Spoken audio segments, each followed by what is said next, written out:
Château en fête, l'événement du printemps en Périgord présente Sud Radio, la France à découvrir. Christophe Gicquel. Ah, chers amis de Sud Radio, on dit souvent d'un territoire ou d'un terroir qu'il nous enveloppe d'une énergie et d'une couleur qui lui est propre et que ses habitants sont à son image. Là, l'énergie dans laquelle nous allons baigner ce soir se compose d'une géographie particulière, d'une gastronomie savoureuse et roborative et d'un contact humain joyeux et partageur. Le tout rythmé de cette jolie faconde d'habitants du Sud-Ouest quand ils sont amoureux de leur terroir. Et tout ça évidemment au milieu de cet arc-en-ciel périgourdin de pourpre, de blanc, de vert et de noir. Oui, car ici, c'est la Dordogne, où chaque plat est une fête, chaque regard posé un ravissement et chaque rencontre avec un Dordogno un enchantement. Car j'ai vérifié évidemment, et vous allez constater, périgourdin rime avec épicurien.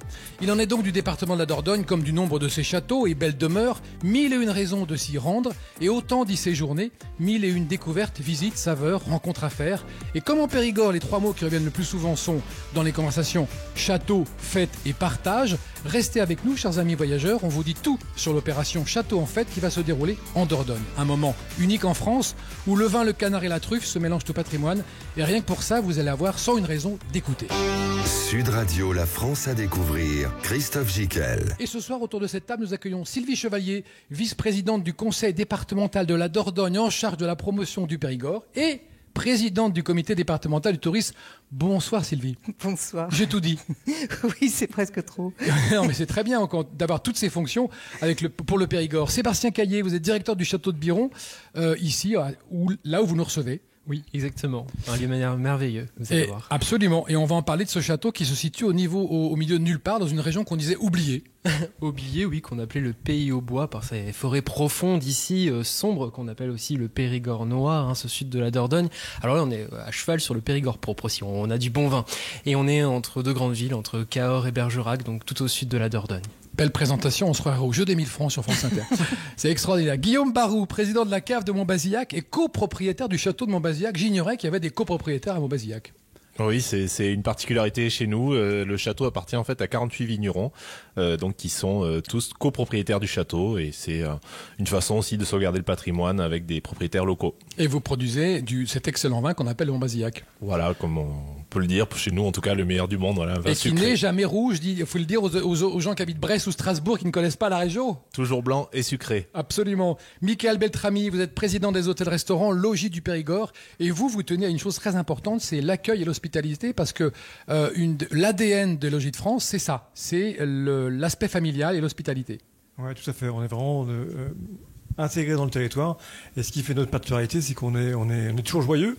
Je l'ai dit au début. Ouais, tu l'as dit. C'est toujours des hommes et des femmes qui seront là. Dans le partage. Dans le partage, et prêts à vous recevoir et à vous faire plaisir. Et à vous faire déguster du Montbazillac. Alors Sylvie Chevalier, présidente du comité départemental du tourisme, tout à l'heure je le disais, 1001 châteaux. Est-ce que c'est une légende ou est-ce que c'est vrai? D'abord, qu'est-ce qu'on appelle des châteaux en Périgord?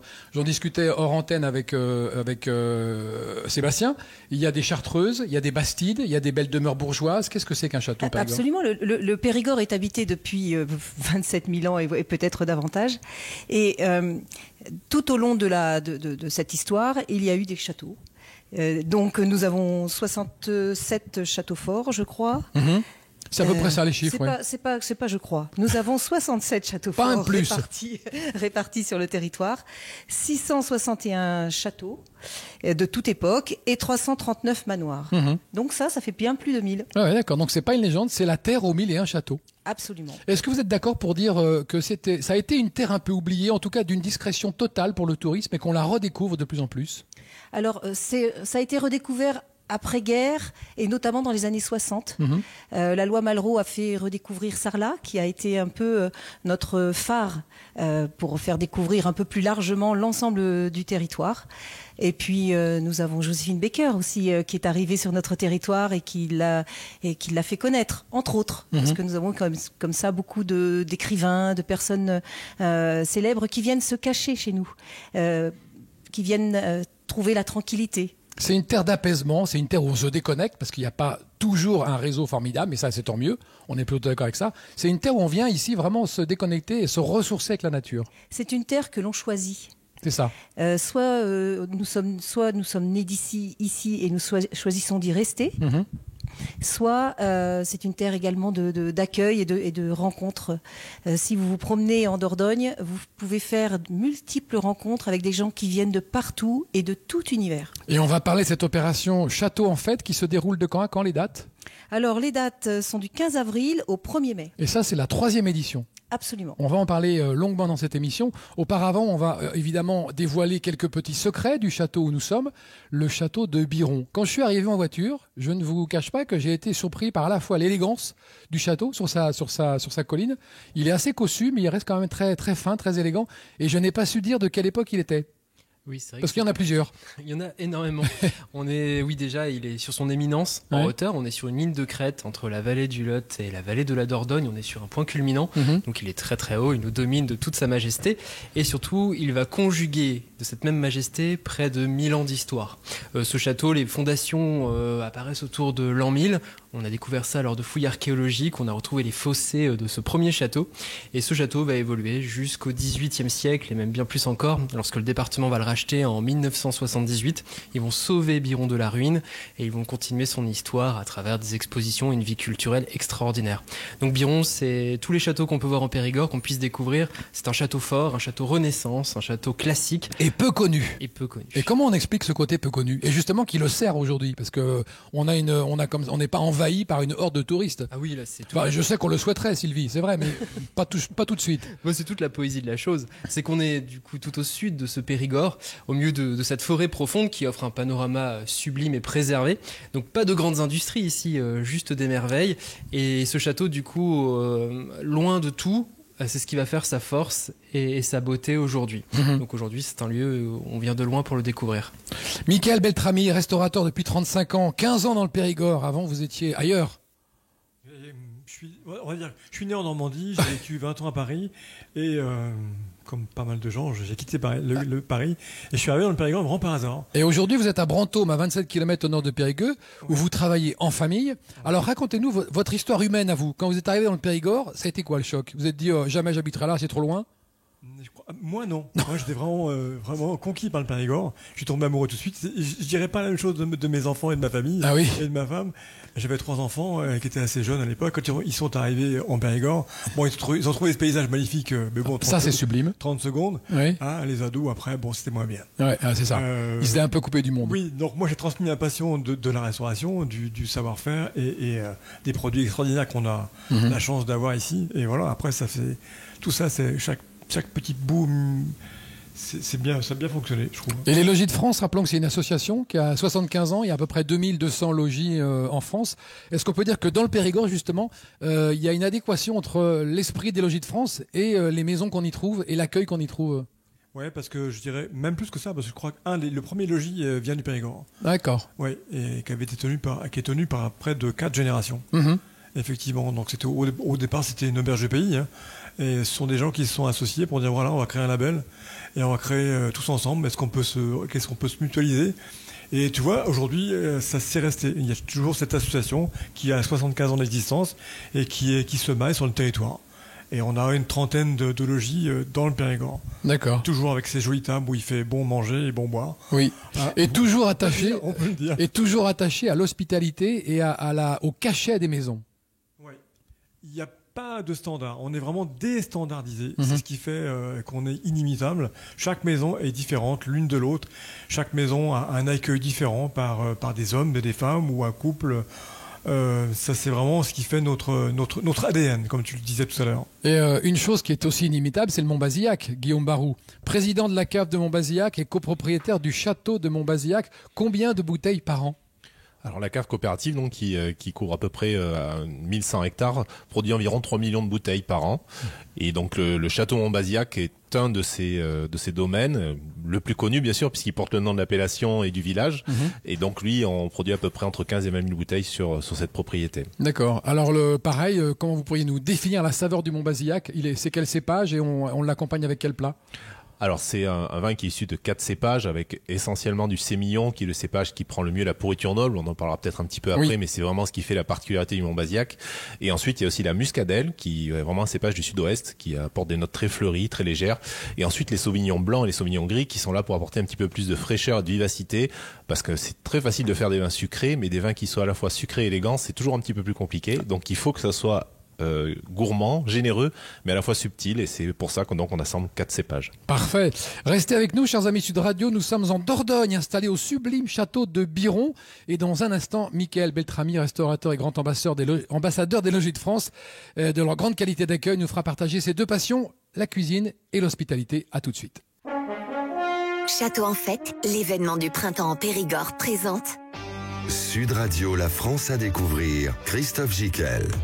Retour dans l'émission, nous sommes au château de Biron en Dordogne avec Sylvie Chevalier, vice-présidente du conseil départemental de la Dordogne en charge de la promotion du Périgord et présidente du comité départemental du tourisme. Non, je vous charrie Sylvie, la prochaine fois j'en dirai qu'un. On va garder président du comité départemental du tourisme, c'est pas mal. Et tout ça est très cohérent en réalité. Bah oui, je sais bien. Et avec Sébastien Callier, nous parlerons évidemment du château de Biron puisqu'il en est le directeur.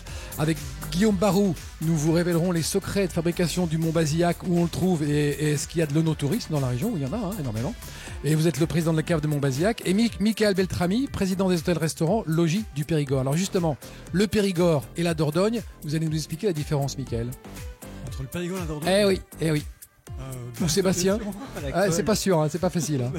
Oui, c'est une colle, ça. Moi, je l'ai appris au déjeuner ce midi. Ah, Sébastien, vous savez-vous? Oui. En fait, le département de la Dordogne, l'appellation va apparaître un peu plus tard lorsque va être créé le département de la Dordogne avec la rivière qui le traverse. Mais sinon, à l'origine, ce territoire s'appelait le Périgord. Absolument. Ouais, c'était l'ancien nom. Michael Beltrami, on vous mettra un 5 en géographie. Mais par contre, vous êtes meilleur en gastronomie et en cuisine. Alors là, avec plaisir. Alors qu'est-ce qu'on cuisine? Alors qu'est-ce qu'on vient chercher dans le Périgord quand on est un touriste qui est épicurien comme vous? Écoute, je crois que la première des choses, c'est la truffe noire du Périgord. C'est ça. Je crois que c'est le diamant noir du Périgord. C'est vraiment quelque chose qui est absolument extraordinaire. Qu'on trouve où dans le département? Quelle région? Partout. Je pense que on se baisse pour la ramasser. Non, je dirais pas ça. Non, il faut une terre argilo-calcaire. Faut pas trop l'ensoleillement. Il faut un endroit caché parce que c'est partie du mythe. C'est comme le fantôme du château de Biron, dont on parlera tout à l'heure. Il faut une terre argilo-calcaire. Il faut vraiment s'en occuper. La truffe se récolte uniquement l'hiver. La truffe noire, je parle. Uniquement les premières truffes, on les récolte au mois de novembre et les dernières fin mars. D'accord. Cette année, la saison a été très courte, mais la qualité était là.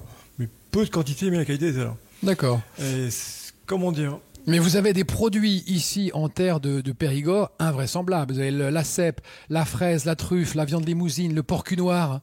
Ouais. Alors écoute, les cèpes, c'est pareil. C'est vraiment. C'est une terre de cèpes. Ouais, je crois que le plus gros marché de cèpes, c'est à Saint-Saul-la-Cossière, dans le nord du département. Je crois que les cèpes en Périgord, moi qui suis normand, ils sont inimitables. Ils ont un parfum absolument extraordinaire. Et je sais pas, c'est comme ça, quoi. C'est le meilleur du meilleur, tout simplement. Et ça pousse comme ça veut. Moi, ce que j'aime bien en Périgord, c'est qu'on est assez modeste. Non, mais c'est vrai. On a des points faibles. Ah oui, quand même. Moi, en tant que restaurateur, je peux te dire qu'on n'a pas beaucoup de fromage en Périgord. Tu vois. C'est vrai. Pas beaucoup de Bonne fromage. remarque, Donc, mais ça peut venir. honnête. Par contre, il y a beaucoup de chèvres. Ouais, par contre, ouais. Et puis le Montbazillac, ça va super bien avec le chèvre. Ouais, c'est ça. Sylvie Chevalier, présidente du comité départemental du tourisme, l'opération Château en fête, elle est née et elle veut montrer quoi? Elle a été inspirée d'une campagne de publicité faite par la Française des Jeux il y a quelques années, qui offrait comme rêve à réaliser la possibilité d'acheter un château en Périgord. Et nous nous sommes dit, cela ajouté à notre légende des 1001 châteaux, nous nous sommes dit qu'il y avait peut-être quelque chose à faire pour fédérer un événement sur l'ensemble du territoire et puis participer à cultiver notre image à la fois magique mais aussi de quête un peu de voilà. Donc nous avons imaginé cet événement il y a un peu plus de 3 ans et comme c'était période de Covid et tout ça, ça n'a pas pu se faire au départ, mais voilà, c'est la 3e année que nous avons plus de 70 châteaux, enfin cette année, plus de 70 châteaux qui se sont regroupés autour de nous pour faire cette émission, cette opération. Cette opération. Et donc l'idée, c'est d'ouvrir les portes, de faire accueillir les gens à l'intérieur, comme une journée du patrimoine en fait, ou alors que. Alors c'est plus qu'une journée du patrimoine. Chaque propriétaire ou gérant de château prend l'initiative de faire une animation D'accord. de son choix. Comme il veut. Quartier libre. Quartier libre. Du moment qu'il fait... Alors, si c'est un château qui est ouvert à la visite de façon régulière, il est obligé, dans le cadre de cette fête, de faire une animation inhabituelle, de préparer une surprise. D'accord. Nous avons 45 châteaux en Dordogne qui sont visitables à l'année. Sur ces 45 châteaux, une trentaine jouent le jeu de notre fête. D'accord. Les 11 autres seront ouverts, mais sans la fête. Et nous avons, à l'occasion de cet événement, 42 demeures qui vont être ouvertes exceptionnellement au public. Et donc, les propriétaires de ces demeures organisent des animations particulières, la plupart du temps ouvertes à tout public, mais de diverses, je vous en parlerai tout à l'heure, vraiment de toutes sortes. Nous ne mettons pas de cahier des charges précis. Chacun est libre. Oui. Sébastien Caillé, directeur du château de Biron, expliquez-nous pourquoi cette région est si peuplée en châteaux. À un moment donné dans l'histoire de France, ça a été une région majeure. Oui. En fait, il y a aussi de belles histoires. Bien évidemment, on peut passer par la légende aussi. On raconte peut-être qu'un diable serait passé avec un sac rempli de châteaux, que le sac se serait déchiré et que tous les châteaux seraient tombés ici sur ce territoire comme par enchantement. Bon, après, il y a la vérité peut-être de l'histoire, mais bon, on aime bien la légende. Ce serait plutôt une histoire historique. C'est que, en fait, ici, le temps a fait qu'on est resté un peu, comme à l'époque, un peu de l'ancien régime. C'est-à-dire que ces seigneurs, finalement, qui vivaient ici sur le territoire, ils vont continuer de s'occuper des populations et on va préserver finalement ces paysages, ces châteaux dans ce paysage, et les châteaux finalement ne vont pas disparaître. L'autre atout aussi, il est aussi paysager, ce sont ces collines en hauteur qui fait qu'en fait c'est un lieu idéal pour s'installer et protéger un pays. Et puis on est aussi sur une ligne frontalière entre le Royaume de France et l'Angleterre à un moment donné de l'histoire pendant les guerres de 100 ans. Donc forcément tout ça explique ceci. Beaucoup de châteaux ici en Périgord. Est-ce que vous pouvez nous parler aussi des paysages qu'on découvre? J'ai l'impression qu'il y a une multiplicité d'environnements, qu'on a un concentré de France, on a tous les paysages en fait ici. Oui. Particulièrement justement là où nous sommes, Biron. C'est tout à fait l'exemple typique. On est à la lisière du Périgord, du Quercy et de la Genée. Donc ici on va avoir les coteaux. Alors la Genée je connaissais pas moi. Le Lot-et-Garonne. Ah bah oui, bien sûr. Agen, le pruneau. Ah oui. Justement d'ailleurs. La Genée. On est là, vous quittez Biron et ça y est, vous êtes dans les champs de pruneaux. D'accord. Nous y sommes. On est justement dans ce territoire-là. Juste à côté, on va voir les coteaux avec les vignes. On va retrouver Montbazillac, donc un paysage plutôt calcaire fait de vignes. La forêt profonde, le Périgord noir, ces forêts de chênes et de châtaigniers aussi pour le pays de Villefranche. Et on a aussi des gorges comme par exemple l'Auvézère, un peu plus au nord, où là on va avoir les eaux tumultueuses qui descendent comme ça des coteaux des prémices du Massif central. Et un peu plus au nord, on va aussi avoir la Charente qui va commencer à apparaître avec ces collines beaucoup plus souriantes, beaucoup plus légères. On a comme ça le paysage Incroyable. Qui va descendre vers l'océan. Donc on a une multitude de paysages qui font vraiment la beauté de ce territoire. La cour de Nérac, c'était quoi?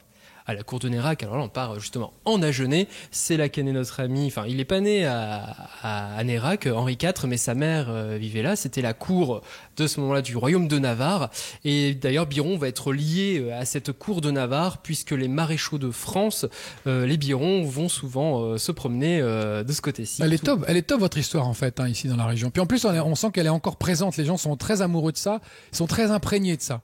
Enfin, surtout vous d'ailleurs. Oui, non, pas que moi, tout le monde, je pense. Non, mais c'est vrai que c'est ce qui écrit notre histoire d'aujourd'hui. C'est l'histoire qu'on écrit demain. Elle vient du passé. Il ne faut jamais oublier son passé, parce que pour pas reproduire les mêmes erreurs, c'est là aussi l'évidence de l'histoire. Elle est là pour ça. Et il faut pas non plus tomber dans le c'était mieux avant. Au contraire, ce qu'on construit aujourd'hui, on le construit avec hier, et c'est avec ça qu'on fait de belles choses. Michael Betrami, dans la région, si je me promène, est-ce que je peux me balader et dormir dans des vignes, avoir des rencontres avec des vignerons, faire de ce qu'on appelle aujourd'hui, et dont les gens sont très demandeurs, le no-tourisme?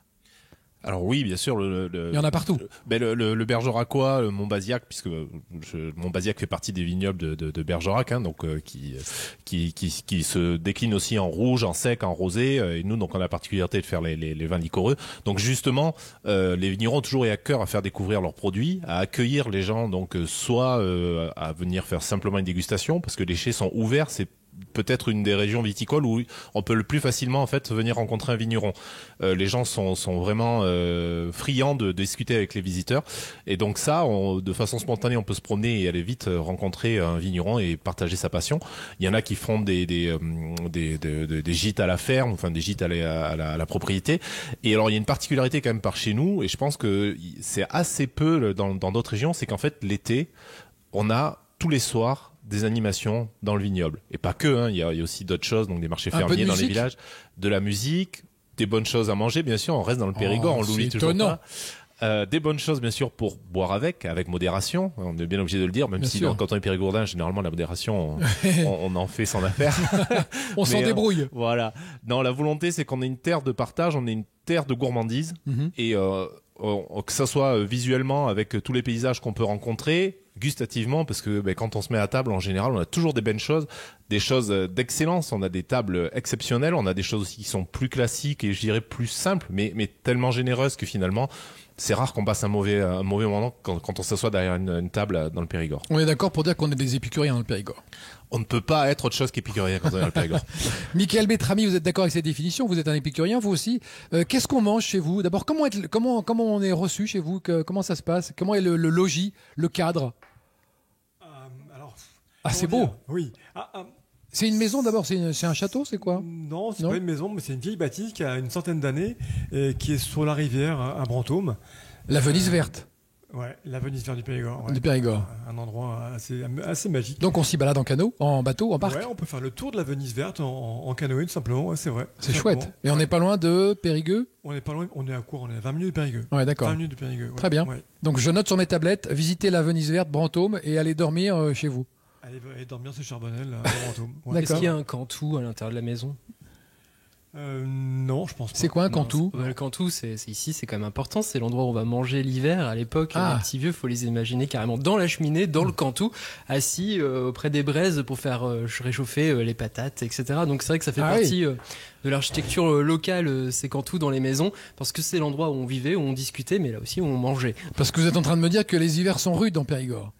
Oui, maintenant ça va mieux. Ouais, ça se passe bien. Ouais, ça va mieux. En fait, c'était une énorme cheminée. D'accord. Vous savez, et donc les gens mettaient un petit banc se de mettaient chaque devant côté de la cheminée auprès du foyer, Mhm. qui était toujours allumé. Dans Château, en fait, est-ce qu'on aura des animations originales, Sylvie? D'abord, rappelez-nous les dates. Alors, les dates du 15 avril au 1er mai 2023, Ça, il ce faut sont noter les ça. dates des vacances de Pâques D'accord. pour les 3 zones. Et on retrouve de toute façon les informations sur Internet. Absolument. C'est quoi le site? C'est une bonne question. On va le retrouver, ne vous inquiétez pas. Donc les dates, qu'est-ce qu'on trouvera en animation singulière et particulière? Nous avons plus de 1100 créneaux. C'est beaucoup quand même. D'accord. D'animation possible sur les 15 C'est sur les génial. 15 Il jours. faut réserver avant, non? Pas forcément. On y va il y a comme des ça endroits- Oui, on peut y aller comme Est-ce ça. qu'on peut y aller avec des enfants? Absolument. Ah Ah oui, oui. oui, Au contraire. Vraiment, c'est un public famille pour la plupart des animations. Mhm. Vous avez des animations ludiques avec des jeux. Là, il y a plus de 200 jeux proposés. Vous avez des ateliers sur l'environnement, sur le yoga, sur les métiers d'art. Vous avez des conférences, des démonstrations aussi faites par des artisans ou des reconstitutions historiques. Vous avez des expositions, de la gastronomie. Ah oui, On ça. n'y coupe pas, avec des dîners aux chandelles, au château, en compagnie des... Ah, très bien ça. Oui, oui, parce qu'en En fait, soirée ce qu'on cultive en Dordogne, c'est l'authenticité Mhm. et la qualité de l'accueil. C'est vraiment autre chose. C'est vraiment quelque chose qui fait notre ADN. Je l'ai bien senti. Donc- Je l'avais dit dans mon lancement. Hospitalité et partage. Oui, absolument, C'est pas mal. absolument. On est dedans. On retrouve l'humain. En fait, on ne veut pas quitter l'humain. Mhm. Il faut que l'humain partage, prenne du plaisir. Bon. Et donc, dans nos animations, ça se retrouve effectivement. Alors après, il y a de la musique et du cinéma, Mhm. des spectacles, des visites guidées. Donc on a, je vous dis, beaucoup de choses un peu particulières, avec des spectacles de rapaces, des danses assez majestueuses, des nuits poétiques, ici, au château de Biron, par exemple. Des nuits où on lit des poèmes. Oui. C'est ça? Pas exactement. En fait, Ah. les gens vont pouvoir se promener, déambuler librement dans le château. Le château va être mis en lumière pendant ses nocturnes. Très et bien. c'est lui qui va vous raconter son histoire, ce géant de pierre. Jusqu'à Alors, quelle heure? Ce sera jusqu'à... On a mis 1 heure, question de dire. 1 heure On du dit matin 23 heures, mais Ah oui, on 23. va, voilà, on va laisser les gens vraiment quand même profiter des lieux. Et l'idée, c'est pas non plus de les mettre dehors, au contraire. Non, bien sûr. C'est de s'approprier les lieux et de vivre le château d'une autre manière. Et Sébastien, quel lien il y a entre le château de Biron et le Petit Pousset? Oui, c'est vrai que alors ça, peu de ces personnes le... Peu. le Moi, je savent. le savais. Oui. Parce que je vous ai parlé avant. Ah voilà. Sinon je ne savais pas. Non, J'ai débarqué sur cette histoire. Oui. Eh bien oui, en Périgord, on a ce personnage, on a le Petit Poucet. Alors, il y a bien longtemps, on était en 1495. Ici vivait dans ce château qui était totalement en ruine, où même, a priori, la famille pouvait même souffrir de famine, tant le territoire était pauvre à ce moment-là. Et va naître donc ce petit Ponce de Gontaubiron, ainsi était son prénom. Ponce. Et il était pas très grand, alors peut-être qu'il souffrait de malnutrition, on sait pas vraiment. En tout cas, il va jamais vraiment grandir, ce bonhomme. Il va devenir assez petit, il va être petit. Et du coup, on va le surnommer Pouce, parce qu'autrefois, c'était la plus petite unité de mesure, et on l'appelait toujours Ponce, Ponce Poncé, Ponce le Pouce. Alors ça, c'est véridique, hein. C'est vraiment de la vraie surnom. histoire. Il va partir à Amboise, où il va épouser la nièce du cardinal à l'époque, donc ça va le mettre dans le repérage direct des rois de France. Il va partir en guerre d'Italie, faire les guerres d'Italie avec Charles VIII à l'époque, où Charles VIII se fait couronner roi de Naples. Et quand ils reviennent d'Italie, ils vont ramener des richesses incroyables, sauf que la Ligue italienne en chemin vont bien sûr leur barrer la route, il va y avoir une bataille, et ce sont bien évidemment les Français qui vont sortir victorieux de cette bataille, de cette première entre guillemets invasion italienne. Donc ils reviennent en France et à ce moment-là, bien évidemment, la famille est richissime. Le Périgord va changer de visage, hein. C'est cette famille qui va vraiment apporter beaucoup de richesses. Le frère de Ponce va devenir évêque de Sarlat, on reconstruit la cathédrale, enfin le paysage change ici. Et bien plus tard, bien Quel conteur, hein. à Versailles, à ce moment-là, à Versailles, se trouve Charles Perrault. Il adore la cour de Versailles, il s'amuse beaucoup. C'est pas du tout quelqu'un comme ça qui écrit dans le noir et qui s'ennuie. C'est quelqu'un plutôt qui s'amuse, qui aime la fête et qui va gros fêtard, gros fêtard, ouais. Exactement. Puis à Versailles, il valait mieux en être un. Ouais. Et là-bas se trouve justement Charles Armand de Gontaubiron, qui était maréchal de France, père, duc. Enfin, il avait tous les plus grands titres honorifiques. Il avait 26 enfants, ce monsieur. Tenez-vous bien. Ah oui. Je me rends pas compte. Donc forcément les histoires ça lui parle et il adore raconter le passé de sa famille, de ses fameux Biron, et il va raconter à Charles Perrault l'histoire de Ponce de Gontaubiron, ce petit Pouce qui part en Italie se battre. Donc Château en fête, l'événement du printemps en Périgord présente Sud Radio, la France à découvrir. Christophe Gicquel. Retour au château de Biron en Dordogne, la France à découvrir. Nous sommes pour l'opération Les Châteaux en fête. Ça s'appelle Château en fête. Ça s'appelle Château en fête. Et les dates, Sylvie, il faut toujours les répéter. Les dates, vous savez. Les dates, c'est du 15 avril au 1er mai. Et n'oubliez pas que vous avez une colle pour tout à l'heure à vérifier une info. Je vous le dis tout de suite, il faut se connecter sur Château en fête, tout attaché avec un X à château. .com. Excellent, très bien. Sylvie Chevalier est avec nous, elle est présidente du comité départemental du tourisme. Sébastien Caillé, directeur du château de Biron, un des merveilleux conteurs de cette région, qu'on aimerait retrouver au coin du feu le soir dans les cabous, les bacous. Les cantous. Et Michael Beltrami, président des hôtels-restaurants Logis du Périgord, qui nous parlera un peu plus du porc cunoir, ce que c'est tout à l'heure. Ah bah si, il faudra nous en parler du porc cunoir. Et pour l'instant, Guillaume Barou, président de la cave Montbazillac, lui va nous parler de la pourriture noble. Qu'est-ce que c'est que la pourriture noble, Guillaume ? Alors c'est une singularité, c'est quelque chose qui est propre au vin liquoreux et notamment à Montbazillac. Il y a très peu de régions dans le monde en fait qui puissent bénéficier de cette pourriture noble. Donc c'est une action d'un champignon. Volontairement. Alors c'est naturel. Ça se produit. Voilà, la pourriture noble en fait c'est une action grâce à la Dordogne, à la rivière de Dordogne, qui grâce en fait à des différences de température au mois de septembre et au mois d'octobre en fait va développer énormément d'humidité, beaucoup de brume matinale, qui vont venir en fait envelopper les grappes et les graines de raisin. Et donc les après-midi ensoleillés, on a un formidable été indien quand même dans le Périgord. Cette action en fait, cette différence d'humidité et de chaleur va permettre à ce champignon qui s'appelle le Botrytis cinerea de se développer, et au lieu de donner un goût négatif au raisin, quelque chose qui sera pas bon, au contraire ça va le concentrer, donc ça va permettre à l'eau de s'évaporer, et en fait au lieu de ramasser un raisin plein, on va ramasser un raisin qui va être, nous on dit un petit peu ratatiné, rabougri, qui ressemble un peu à un raisin sec en fait, mais du coup qui est beaucoup plus concentré en sucre. Et c'est pour ça, donc c'est grâce à cette pourriture noble que l'on peut produire les vins de Montbazillac. Et comment on s'est rendu compte que le Botrytis cinerea, c'est comme ça, hein je l'ai retenu. Botrytis cinerea, oui. Il a cette qualité-là. C'était à un moment donné, on a oublié de ramasser le raisin. En fait. Oui, il y a plusieurs plusieurs possibilités. Celle que l'on retient, c'est en fait c'est les moines du. Ah, toujours les moines. Voilà, il y a toujours un moine dans le fromage et dans le vin qui traîne. C'est curieux. Et les nôtres, donc, ce sont les moines du prieuré Saint-Martin, donc qui étaient à côté de Montbazillac, qui, pour des raisons donc insoupçonnées, mais on dit que sûrement c'était des récoltes peut-être de céréales qui ont duré plus longtemps que prévu, et du coup, en fait, ils ont délaissé la partie vin parce que c'était plus important de manger du pain que de pouvoir boire du vin, même si j'ai un petit doute. Mais du fait, en fait, quand ils sont arrivés pour récolter, qu'ils ont vu que le raisin était quand même d'un aspect moins intéressant, ils l'ont quand même récolté, et c'est comme ça qu'ils ont découvert finalement le vin, au lieu d'avoir un mauvais goût, c'était bonifié et avait donné ce caractère concentré et liquoreux. Alors, on ne date pas la période de cette légende, mais par contre, il y a vraiment eu des moines dans ce prieuré qui ont cultivé la vigne, donc il y a forcément un rapport de cause à effet. Michael Beltrami, donc je sais que vous êtes un amoureux du terroir de votre région d'adoption, même si vous êtes maintenant, c'est votre région de cœur, vous l'adorez cette région. Complètement. Le porc-cunoir, qu'est-ce que c'est? Moi, j'adore manger avant tout. Bah, je sais, oui. Comme tous les. Pourtant, ça se voit pas trop, hein. C'est vrai. Bah, vous avez encore une belle condition physique, hein. J'espère que ça va durer. Ah bah oui. Je vais encore manger longtemps. Je vous le souhaite. Je vous le souhaite. Merci. Le porc-cunoir, c'est une race de porc ancien qui reste dans le Périgord. Alors, la particularité du porc-cunoir, c'est un gros cochon, tu vois, en pleine forme. Il est absolument magnifique. Il grogne bien fort. Ce sont des cochons qui sont élevés naturellement, qui sont toujours dehors, des cochons de plein air, et qui sont élevés à la châtaigne, non? Pas forcément. Ouais. Qui sont dehors, ouais. D'accord. Et mais qui ont une partie un peu des grosses taches noires, simplement. D'accord. Et sa particularité de cochon, c'est qu'il est très gras. Hein, il y a beaucoup de gras. Ouais, quand tu coupes une côte de cochon de porc-cunoir, tu as bien à 5 cm de gras. Ah ouais, quand même. Ouais, 5 cm de gras. Ce qui fait que quand tu la fais cuire, tu vois que tu fais chauffer ta poêle. Tu la fais rissoler. Tu la fais rissoler et tout ça chante, toi. Ouais. Ça chante, ça sent bon. Et on peut faire un peu de pommes de terre sautées avec tout ça. Bien sûr. Hein, on en trouve avec de la graisse de canard. À Brantôme. Oui. Qu'est-ce qu'on trouve d'autre à Brantôme à la table? Qu'est-ce qu'on trouve d'autre Attention micro. Qu'est-ce qu'on trouve d'autre? Les riz de veau. Ouais. Ça, c'est un produit extraordinaire. Ça va bien avec les truffes, les noix de Saint-Jacques. Comment dire? Moi, ce que j'adore dans la gastronomie, dans le territoire, encore une fois, si je peux me permettre. Bien sûr.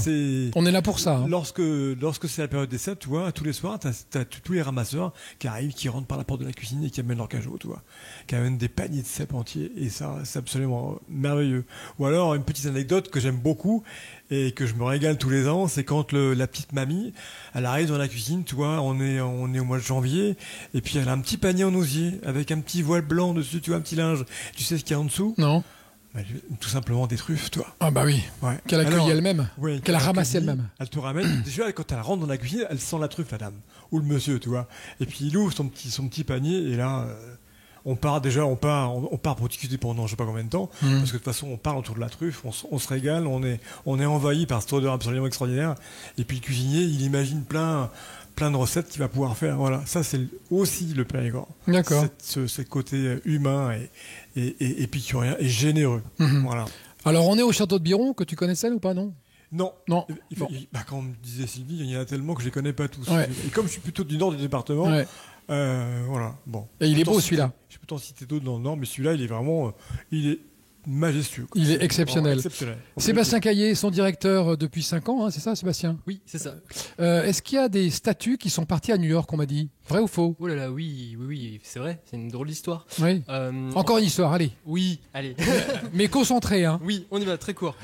En 1907, le dernier marquis de Biron qui vivait dans ce château va vendre les œuvres qui se trouvent dans la chapelle, des sculptures vraiment remarquables. Combien? Alors, deux grands ensembles. Une Pietà. Donc, une Pietà, c'est la Vierge au-dessus du corps du Christ. Et de chaque côté, les personnages qui ont fait ces sculptures se sont représentés. D'accord. Et après, un deuxième ensemble, c'était carrément une mise au tombeau gigantesque, une mise au tombeau du Christ. Vraiment des œuvres spectaculaires et d'une finesse en pierre calcaire, peut-être d'ici.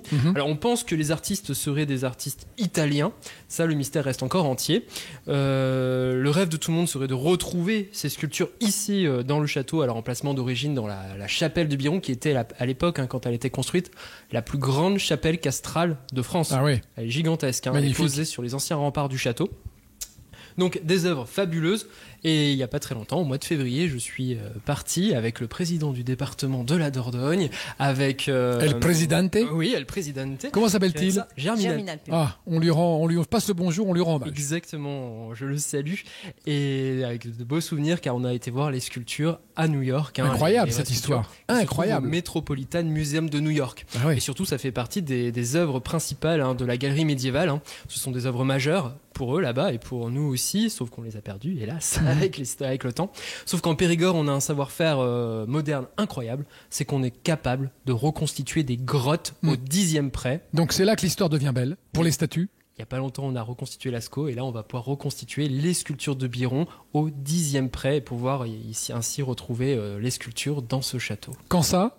Alors l'idéal, ce serait de les retrouver pour l'été. Alors on va laisser les artistes travailler. Il faut savoir que c'est un travail d'orfèvre qui est fait à la main par des artistes plasticiens qui reproduisent exactement la patine de ces sculptures.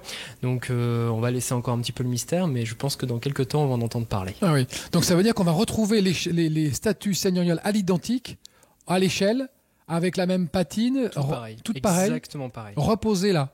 Oui, posées ici dans le château. Ça va être bluffant. Ça va être bluffant, ça c'est certain. Ça va être top en tout cas. Et ça, on n'a pas de date, bien sûr. On est un petit peu mystérieux sur la date. Exactement, on va laisser un peu de mystère. Mais vous allez très vite en entendre parler, vous inquiétez pas. J'en doute pas. Sylvie Chevalier, présidente du comité départemental du tourisme, sur les châteaux comme ça et sur le tourisme dans le Périgord, il n'y a pas que les châteaux quand même, il y a aussi qu'est-ce qui peut plaire au tourisme? Alors, nous avons tout un univers préhistorique. Déjà. La Dordogne et le Périgord est connu pour ça. Ensuite, nous avons toutes les époques de l'histoire qui est de l'homme, qui est illustrée par le bâti. Vous avez des cités médiévales, des bastides, vous avez donc des châteaux de toute époque. Alors les gens adorent les monastères, il y a des monastères ici. Il y a quelques monastères, l'abbaye de Cadouin par exemple. Cadouin. Oui, d'accord. Cadouin. Et vous avez des superbes paysages sculptés par l'homme, parce qu'il ne faut quand même pas négliger que le travail de l'homme a fait quelquefois de jolies choses quand il est respectueux de la nature, ce qui a toujours été le cas ici. Et donc, entre le patrimoine naturel de ces rivières, et notamment de la Dordogne, un peu mystérieuse, comme tous ces paysages et ces bâtis, ce patrimoine, effectivement, c'est très très riche et très complet. Et les rivières aussi sont un élément du tourisme important. Oui, les rivières sont encore bien préservées. Navigables, préservées. Alors, pas toutes navigables, non, pas toutes, bien sûr. mais préservées. Nous avons d'ailleurs le label de l'UNESCO pour la rivière Dordogne comme étant reconnue comme une des... Château en fête, l'événement du printemps en Périgord présente Sud Radio, la France à découvrir. Christophe Gicquel. Retour dans l'émission La France à découvrir. Nous sommes au château de Biron dans la Dordogne avec nos invités ce soir. Sylvie Chevalier, présidente du comité départemental du tourisme. J'ai un petit peu coupé, Sylvie, vous m'en voudrez pas. Sébastien Caillé, directeur du château de Biron. Guillaume Barou, président de la cave de Montbazillac et copropriétaire du château de Montbazillac. Et Michael Beltrami, président des hôtels-restaurants Logis du Périgord à Brantôme, la Venise verte, avec votre famille. Vous êtes en famille? Complètement, en famille. D'accord. Ouais, j'ai 3 enfants. Très bien, qui vont prendre la suite. Ouais. C'est souvent ça la philosophie des Logis de France. Ouais, complètement. Ouais, c'est vrai. Sébastien Caillé, on parle du fantôme. Il y a un fantôme dans ce château, paraît-il, qui est un petit peu maniaque de l'apparition. Ah, dans le Périgord, on aime les fantômes. Alors, il y en a des fantômes, il n'y a pas qu'à Biron, il y a Puy-Martin, etc. Il y a bien d'autres fantômes dans ce Périgord. Mais à Biron, on en a un depuis fort longtemps, depuis 1602. Donc, vous voyez, ça date pas d'hier. C'est Charles de Gontaut-Biron, qui était maréchal de France, duc, père du royaume. Il était l'un des meilleurs amis d'enfance d'Henri IV, du fameux roi Henri IV. Il va avoir toute la gloire possible et imaginable, ce Charles de Gontaut-Biron. Sauf que, par maladresse, il va trahir son ami le roi de France. Le roi n'aura pas d'autre choix que de condamner à mort cet ami qu'il avait pourtant cher et de lui couper la tête. Il va lui faire couper la tête en 1602 à la Bastille. Ça, on rigolait pas à l'époque. Une maladresse et plus de tête. Et voilà. Et depuis, les habitants de Biron, qui étaient quand même, et pas que de Biron, les habitants de la France entière, qui étaient très attachés à leur maréchal de France, qui était un personnage vraiment passionnant, vont en fait le ressusciter à travers l'image de ce fantôme qui, chaque nuit du 31 juillet, jour de sa mort, réapparaîtrait dans la chapelle ou sur les remparts du château, la tête sous son bras. D'accord. Et il serait en fait en train d'implorer le pardon à ses ancêtres. Il y a énormément de fantômes en France avec des têtes sous le bras. Hein. C'est vrai. Mais parce qu'on l'a perdu facilement à l'époque. C'est vrai, c'est vrai. Guillaume Barou, président de la cave de Montbazillac. Parlez-nous un petit peu de ce château, parce que vous en avez un, vous, château de Montbazillac, qui est aussi sublime. J'ai vu les photos. Il est très beau. Alors, rien à voir avec Biron. Hein, non. Alors ils ont une particularité tous les deux qui sont, bien sûr, ils sont posés en hauteur. Donc nous, on domine la vallée de Bergerac, la vallée de Dordogne. Donc c'est un château qui a la particularité d'être construit aux alentours des années 1550. Il a une base en fait qui est plutôt médiévale. Et avec des touches renaissance, avec des jolies toitures, des grandes ouvertures. Donc on peut dire que si on regarde le château, c'est un peu le château qu'on dessinerait à main levée, que les enfants peut-être dessineraient. Donc voilà, il est très esthétique, il est très beau. Et donc récemment, depuis l'année dernière, on a refait tout l'accueil en fait œnotouristique et touristique, puisque les gens ne viennent pas que pour le vin, même s'il y en a beaucoup. Et donc du coup, on a plein de nouveaux espaces qui sont ouverts à l'année, avec une très belle scénographie. Donc pour expliquer tout ce qui est donc les particularités du Montbazillac, on en a parlé tout à l'heure, la pourriture noble, le terroir. Donc là, on a des témoignages de vignerons à travers des vidéos. C'était vraiment un univers immersif. Tout l'intérieur du château aussi a été repensé pour raconter l'histoire du château. Donc il y a 4 scénographies différentes. Il y en a une qui est destinée aux enfants parce que souvent on vient se promener en Dordogne en famille et c'est important qu'il y ait aussi un temps pour les plus jeunes où ils vont pouvoir découvrir le métier de vigneron. Donc ça c'est dans les caves du château, donc c'est vraiment dans un univers qui est assez empreint d'histoire et on est au milieu des pierres, donc c'est très agréable. On parle de la famille de Bacalan qui était propriétaire du château, donc là il y a toutes de Bacalan. Ouais. Voilà, donc c'était le dernier noble en fait à posséder le château et il a la particularité donc d'avoir cédé sa particule, donc il est devenu François Hilaire Bacalan pour devenir le premier maire de Montbazillac. Donc au temps de la Révolution. Voilà, donc on raconte cette histoire à travers des discours entre la famille.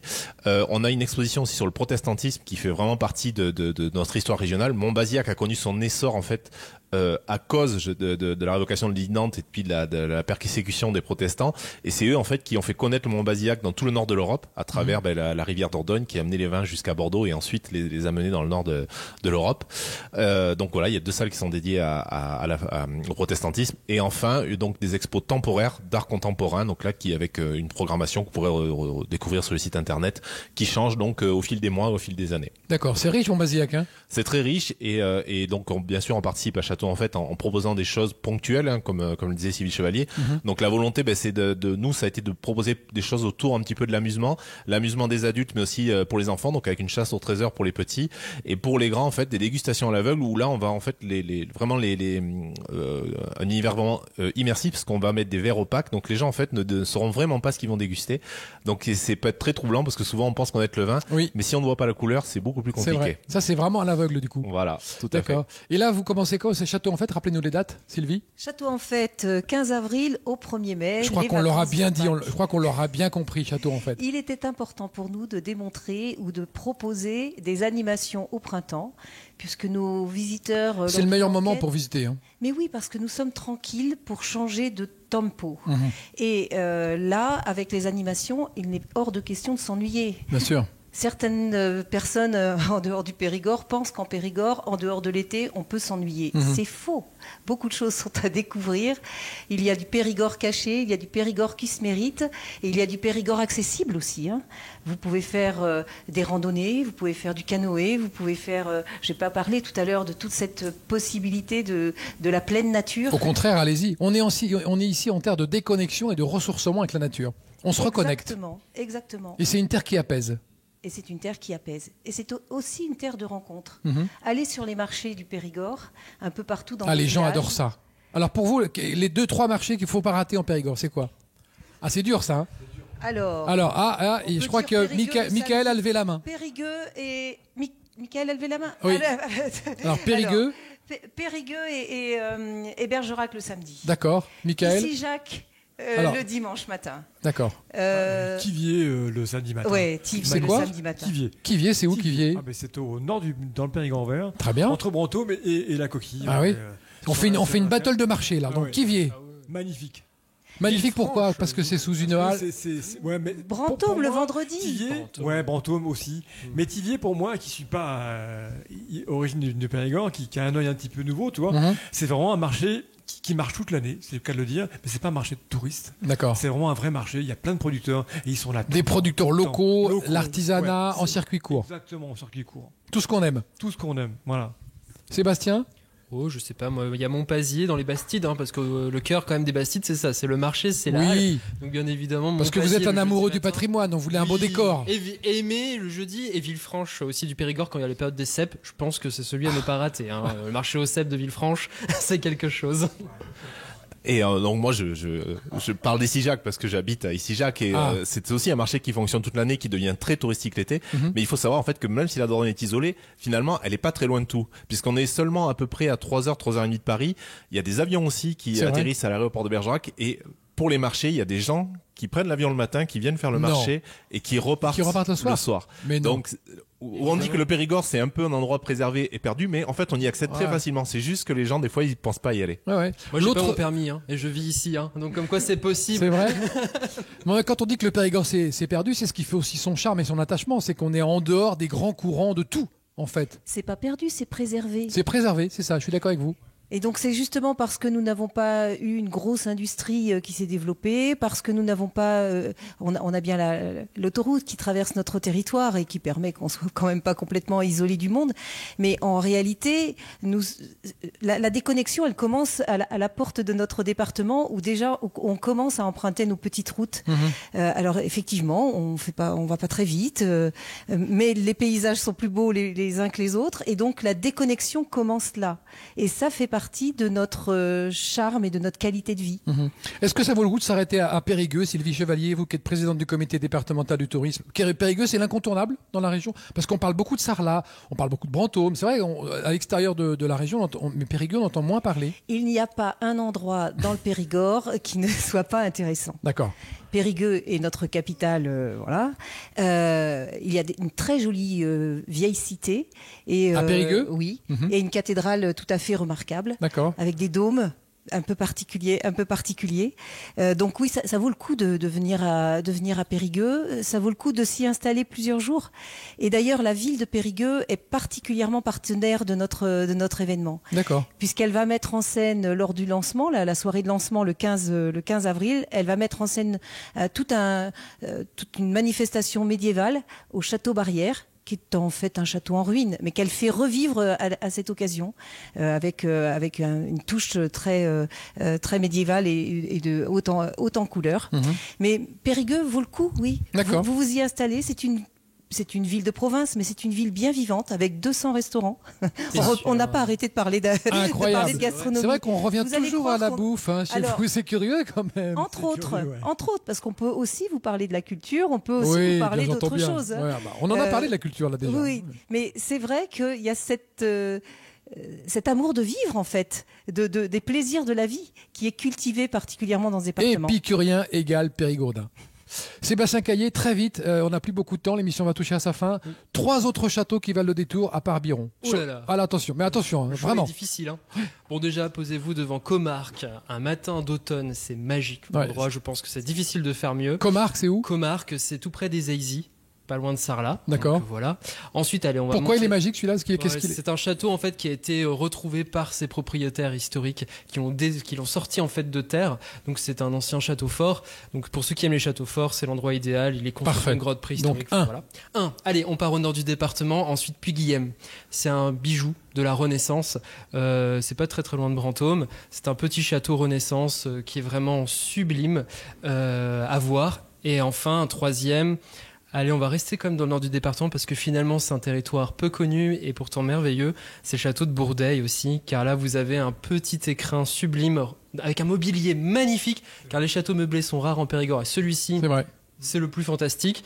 Et vous avez aussi un donjon médiéval juste à côté, l'un des plus hauts du Périgord. Enfin, c'est une merveille au-dessus de la Drône. Il n'y a presque rien de plus beau. Parfait, très bien, merci beaucoup. Alors Guillaume Barraud, qu'est-ce qu'on mange ce soir? On sait pas. Si? Quand on est cuisinier. Qu'est-ce que je peux te faire ce soir? Oh bah oui. Écoute, moi, si je veux un truc vraiment périgourdin, vraiment de la Dordogne. Un truc vraiment périgourdin? Ah bah oui. Écoute, un truc classique, mais que j'adore quand même, c'est un confit de canard. Bah, très bien. Un confit de canard avec des pommes sautées, Un confit de canard. des cèpes, quelques lamelles de truffe. Et puis la vie est belle. Non, bah, très bien. Un beau verre de paix charmant. Ah oui, ça on en parlera. Et un gâteau, noir. Et des fraises. Un gâteau. Des Très bien. fraises, c'est pas encore, mais bon, bientôt. J'aimerais qu'on se calme autour de cette table si on commence à parler à manger. Hein. Non, mais on commence à avoir faim. Là, dès qu'on parle à manger, Ah, d'accord. c'est trop tard. Merci en tout cas d'avoir participé à cette émission sur le Périgord. Je vous laisse conclure, Sylvie Chevalier, en nous disant déjà les dates à nouveau. Hein, parce que je rappelle les dates magiques du 15 avril au 1er mai. Venez dans le Périgord, venez découvrir notre Périgord caché qui se dévoile à vous pendant 17 jours, pendant ces vacances scolaires des 3 zones. 71 châteaux du Périgord s'ouvrent à la visite du tout public en proposant des animations inédites. Génial. Une adresse internet ? Une adresse internet, châteauenfête.com, château s'écrivant C-H-A sans accent, T-E-A-U-X, en fait sans accent, mais tout ça s'attachant, fête au singulier.com.